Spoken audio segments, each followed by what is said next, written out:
We are a small town. So for one of our own to be missing, we took it personal. We don't even know each other, but we're all here for the same reasons. I thank everyone so much.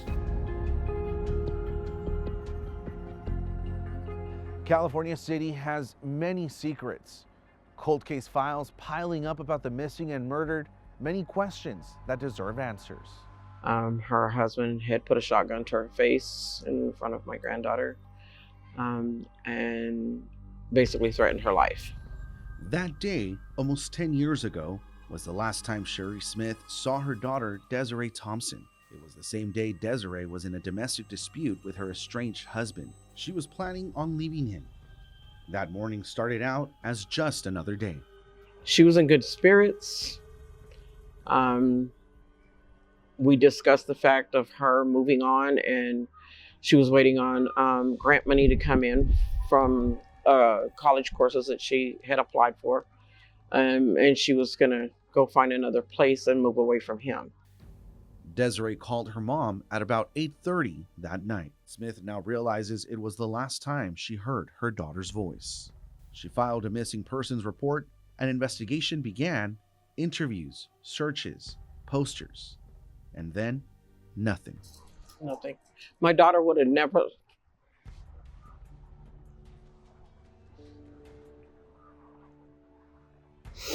My daughter would have never left her kids. She would never left me.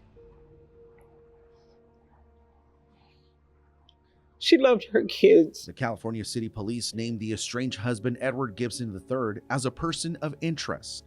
When I checked in October, they didn't know where he was, if he was even still in California. The investigator in charge of the case told me then a lack of resources and turnover in personnel over the years has delayed the investigation. As Orrin and Orson's anniversary passes, the 10th anniversary approaches for a heartbroken mother who sees an investigation that has discovered nothing. Debbie Phones knows that pain. She's the mother of 23-year-old Devery Schiller. On June 26, 2016, Devery's body was found in the park across the street from the home she shared with her mother. Investigators believe Devery was strangled to death. And then my daughter died, and I started digging and looking, and it's like, oh my God, wait a minute. 5 years later, as in the Desiree Thompson case, nothing. In the Schiller case, the mom did most of the investigating.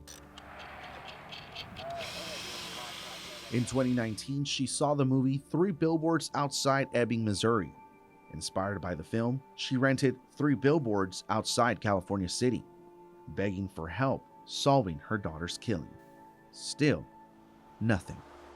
Just this summer, the NBC program Dateline featured 8 California City Police Department cold case homicides. Pete Hammond has been missing since July of 2017. Devery Schiller in 2016, June 26, was murdered, strangled in the park. Robert Austin Tharp went missing 2014. Dimitri Thomas was visiting here in California City. Dimitri was the victim of a drive-by shooting. Charles Piper was actually a planning commissioner for the California City. Very friendly. Desiree Thompson is an unusual case. In 2012, her ex-husband, Edward Gibson, originally from Hawthorne, had taken Devery out of her home in front of her 4 children at gunpoint. Both she and the ex-husband have been missing ever since. Matthew Lininger was killed as he slept in a home in California City, January of 2010. Burdette Thorbist, oldest case that we're currently working in California City. It's a 2001 murder. It's a lot for a town of 14,000. Those crimes have been documented.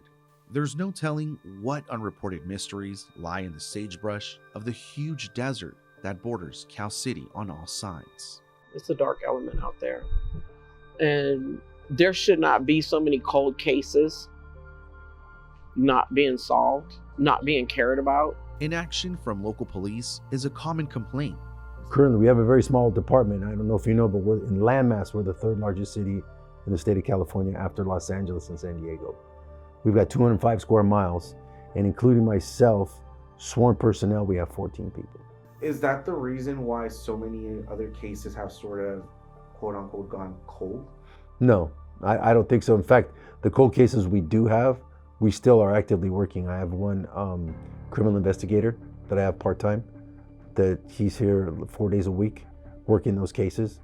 and actively following up on any leads. I believe the line goes something. It is being worked on and it's progressing. We're still actively working it.